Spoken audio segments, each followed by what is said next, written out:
Allô tout le monde, bienvenue à Meg autour du monde. Encore un autre beau pays qu'on va découvrir ensemble aujourd'hui. Est-ce que tu as une idée du pays qu'il s'agit? Je vais te donner un indice.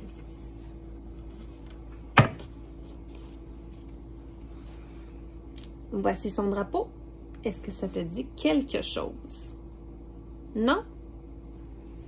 Il s'agit du drapeau du Danemark. Le Danemark, où est-ce que c'est le Danemark? Le Danemark, c'est en Europe du Nord. Tu vois, ici, c'est même difficile à voir parce que c'est pas très gros.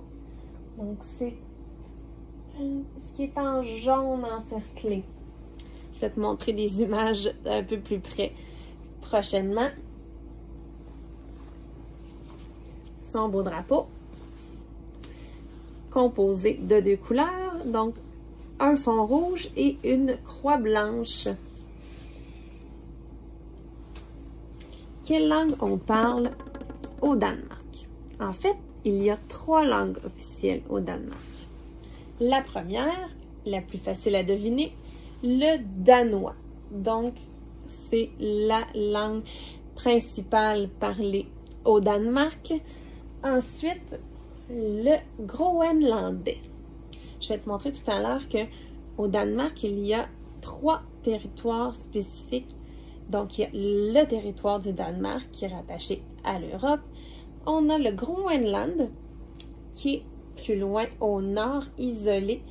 Donc, il est parlé par sa population inuit. Donc, c'est le groenlandais, donc la langue officielle qu'on parle au Groenland. Et le troisième lieu qu'il y a, donc un autre territoire qui appartient au Danemark, c'est les îles de Féroé. Donc, on y parle le féroïen. Donc, d'autres belles îles à découvrir et qui appartiennent au Danemark. Combien d'habitants au Danemark? 5 millions. 5 millions répartis dans différents territoires. Le Danemark, c'est situé en Scandinavie. La Scandinavie, c'est en fait la région au nord de l'Europe qui inclut le Danemark, la Norvège, qui est un très grand pays, et la Suède, un autre très grand pays.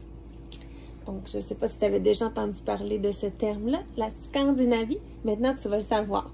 Une représentation de 3 pays, Suède, Norvège et Danemark, qu'on visite aujourd'hui. Le Danemark, ça fait partie beaucoup de l'histoire des Vikings. Je ne sais pas si tu te rappelles, il y a un autre pays qu'on disait qu'il y avait beaucoup d'histoires liées aux Vikings, c'était l'Islande, donc qui est quand même assez près. Donc le Danemark aussi a vu sur son territoire beaucoup de Vikings à une certaine époque et aussi une grande histoire monarchique. Monarchique, ça veut dire des rois, donc de grands rois qui ont vécu au fil de l'histoire du Danemark. J'ai mis quelques images de grands monarques du Danemark. Il y a encore une reine au Danemark, c'est la reine Margrethe II. Donc aujourd'hui, la reine va avoir beaucoup moins de pouvoir sur les décisions du pays. Donc c'est le plus maintenant une de nature symbolique, mais la reine est encore présente. Donc, dans les 3 pays de Scandinavie, il y a des rois et des reines. Donc, la reine Margrethe du Danemark. Une grande histoire monarchique, grande histoire de reines et de rois. Donc, plusieurs châteaux à visiter au Danemark. Donc, je te montre le château de Frederiksborg. Donc, c'est un des plus beaux châteaux à visiter au Danemark. On le surnomme le Versailles de la Scandinavie. Versailles, c'est un très beau château à visiter en France. Donc, en Scandinavie, il y a son pendant. Donc, il a été construit il y a environ 500 ans. Donc, avec de beaux jardins, énormément de dorures et de richesses à l'intérieur. Donc, la plupart des grands rois se sont fait sacrer rois à l'intérieur de ce fameux château. Le château de Frederiksborg. Et je te montre encore quelques images des plus beaux châteaux à visiter. Donc, on a le château de Jeskov et d'autres châteaux. Un des châteaux qui est habité par la reine actuelle, la reine Margaret. Donc, de superbes bâtiments qu'on trouve un peu partout sur le territoire du Danemark. Je disais tout à l'heure qu'il y avait 3 grandes zones au Danemark. On parlait du Groenland tout à l'heure. Je vais te montrer une autre carte où on voit mieux. Mais sur la carte ici, on voit quand même le Groenland très très loin. Donc, c'est ce qui est à l'extrémité orange ici de la carte. Les 2 autres petits points orange qu'on voit, c'est les autres territoires du Danemark. Et il y a un petit point orange ici. C'est les îles de Féroé. Et proche de l'Allemagne, ici, l'autre petit point orange, ça se trouve à être le territoire continental du Danemark, donc qui est plus rattaché à l'Europe. Donc, on le voit ici en plus gros. Donc, le territoire continental du Danemark, qui a encore plusieurs îles là, qui le composent. Et sa capitale est juste ici, Copenhague. Regarde, on voit beaucoup mieux. Ça, c'est la carte du monde. Tu reconnais? Tu vois en rouge? En rouge ici. C'est le Groenland. C'est gros, hein? Donc, le Groenland, ça appartient au Danemark. C'est très au nord, donc très très proche de l'Arctique.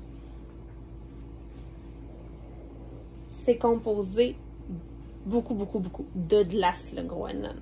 Donc, tu vois un peu les paysages, de superbes paysages à découvrir.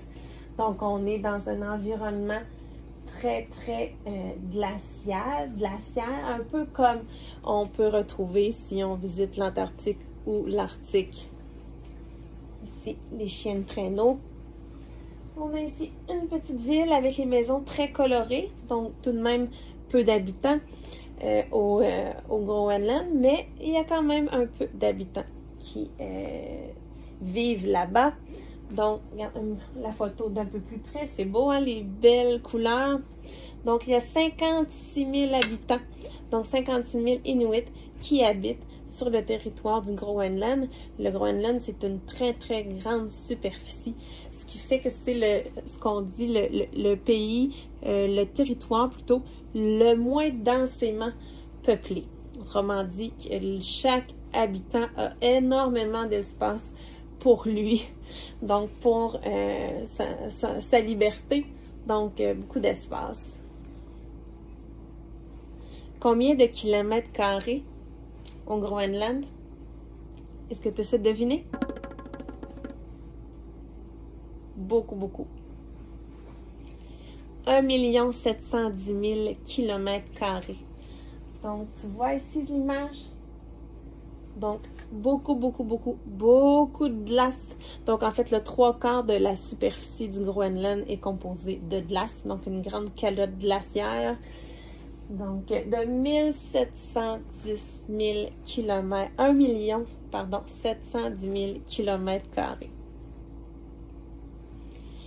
Quelle épaisseur a la glace? Donc, quand je parle de la calotte glaciaire, quelle épaisseur? T'as une idée? Au centre, donc au centre de la calotte glaciaire, 3 km d'épaisseur de glace au centre du plus haut de la banquise dans le Groenland. C'est très impressionnant. C'est beaucoup de glace. Et maintenant, l'âge de la glace la plus vieille qu'on peut trouver au Groenland? Une autre bonne question, hein? 110 000 ans. La glace la plus vieille qu'on retrouve au Groenland. Maintenant, je ne sais pas si tu as déjà entendu le terme iceberg. Est-ce que ça te dit quelque chose? Un iceberg, c'est une grande montagne de glace qui flotte. Regarde, tu vois une image ici? Bien, au Groenland, c'est là que se produisent les plus gros icebergs de l'hémisphère nord. Il y a quelque chose de particulier avec les fameux icebergs. Il y a une expression qui dit « ce n'est que la pointe de l'iceberg ». Est-ce que tu sais ce que ça veut dire? Habituellement, lorsqu'on utilise cette expression, c'est pour dire qu'on voit qu'une petite partie du problème ou du contexte. Donc, tu vois ici l'iceberg qui flotte? Ça, c'est la partie qu'on voit qui sort de l'eau, qu'on voit là en photo. Mais regarde en dessous. Quand on dit ce n'est que la pointe de l'iceberg, c'est pour dire qu'une grande partie de l'iceberg se retrouve sous l'eau. Donc, il y a des fois des accidents avec les icebergs dans l'océan Atlantique Nord et dans l'océan en Antarctique aussi. Un des plus célèbres qui s'est passé proche du Groenland, c'était en 1912. Ça fait beaucoup de temps, là, ça. Il y avait un fameux bateau qui s'appelle le Titanic. Tu as peut-être déjà entendu parler du fameux bateau, le Titanic. Il y a même un film qui a été fait, en fait, plusieurs films ont été faits sur le Titanic. Le Titanic, c'était à l'époque le plus grand navire de croisière qui avait jamais été construit. Donc, c'était un exploit d'ingénierie là en 1912. Donc, il y a beaucoup de gens qui cherchaient à faire partie du premier voyage entre l'Europe et qui voulaient atteindre New York aux États-Unis. Tu vois le bateau? Malheureusement, pendant la nuit, le Titanic a frappé au large du Groenland un fameux iceberg. Et il a coulé au complet. C'est triste. Mais regarde ce qui est impressionnant. Tu vois? Ça, c'est le vrai bateau du Titanic. C'est une photo de son épave qui est encore dans le fond de l'océan, proche du Groenland, depuis 110 ans. Très, très fascinant. J'avais dit qu'il y avait le Groenland, qu'il y avait aussi la portion continentale au Danemark et qu'il y avait aussi les îles de Féroé. Les îles de Féroé, elles se retrouvent dans l'Atlantique Nord aussi. Et elles sont, si tu vois, il y a l'Islande ici. Donc, c'est des petites îles qui sont entre l'Islande et la Norvège. Voilà. Donc, en grossissant un peu, on voit mieux les îles. C'est un archipel de 18 îles, les îles de Féroé, qui appartiennent au Danemark. Regarde les beaux paysages des îles de Féroé. La belle cascade, les belles couleurs de l'eau aussi, hein? Elle n'est pas chaude, l'eau. Ça peut être trompeur, ça a l'air de l'océan qu'on retrouve dans les Caraïbes, hein, ou en Méditerranée. Mais non, ça, c'est pas très chaud. Et regarde ça, ça, c'est très spécial. On dit que on appelle ça des méga falaises. En fait, c'est des murailles côtières très, très, très hautes. C'est très caractéristique des îles de Féroé. On dit que c'est dans les murailles côtières les plus hautes au monde. Elles peuvent atteindre 725 mètres de haut et très, très abruptes. Tu vois le lac sur le dessus? Ça fait spécial, hein? Le lac et ensuite, pouf! Ça tombe très abrupt. Et ensuite, l'océan. Une autre chose spéciale dans les îles de Féroé, on l'appelle aussi l'île aux moutons. Je ne sais pas si tu te rappelles, il y a peu de capsules, on a regardé l'île de Pâques qui est au Chili. On disait que c'était l'île aux chevaux. Eh bien, les îles de Féroé, c'est l'île des moutons. Il y a 80 000 moutons qui sont en liberté et qui se promènent dans l'archipel. On peut en croiser un peu partout. Ils sont beaux, hein? Une autre chose, c'est qu'au Danemark, il y a beaucoup de compagnies très connues à travers le monde qui viennent du Danemark, donc des entreprises danoises, dont une que je suis certaine que tu connais, la compagnie Lego. Donc le groupe Lego, c'est une compagnie danoise qui a été fondée en 1949. Est-ce que tu pourrais essayer de deviner combien de pièces Lego ont été produites depuis la fondation du groupe Lego en 1949? C'est difficile, hein, de deviner ça. Attends. 327 milliards de pièces de Lego, des petites pièces comme ça, qui ont été produites depuis que le groupe Lego existe. C'est impressionnant. C'est environ 7 boîtes de Lego qui sont vendues à la seconde dans le monde. C'est populaire, les Lego. Et la dernière chose que je vais te parler sur le Danemark, c'est qu'au Danemark, on adore le vélo. En fait, c'est un moyen de transport très prisé des Danois. Dans tout le territoire du Danemark, environ un déplacement sur 5 qui est en vélo. Et si on regarde du côté de Copenhague, qui est la ville, qui est la capitale du Danemark, ah ben là, c'est encore plus. C'est un déplacement sur 3 déplacements qui est en vélo. Regarde, je te montre une petite photo. Ça, c'est une photo d'une gare de métro. Donc, les gens, ils roulent à vélo jusqu'à la gare.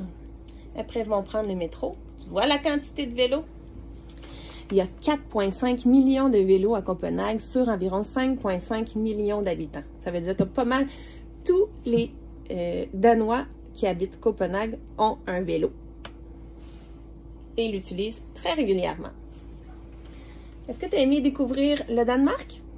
Est-ce que tu sais quel pays on va aller visiter après? Oh, qu'on change complètement d'endroit et de paysage. On va traverser, on va aller en Afrique. On va aller visiter le Kenya.